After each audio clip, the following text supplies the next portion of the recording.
Hola chicos, en este video vamos a aprender sobre la clasificación de los animales.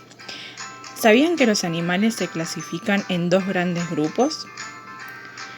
Por un lado tenemos los animales vertebrados y por otro lado los animales invertebrados.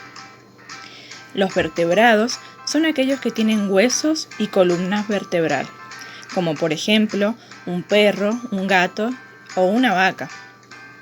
Los invertebrados son aquellos que no tienen hueso y tampoco columna vertebral, como por ejemplo una mariposa, una abeja o un mosquito.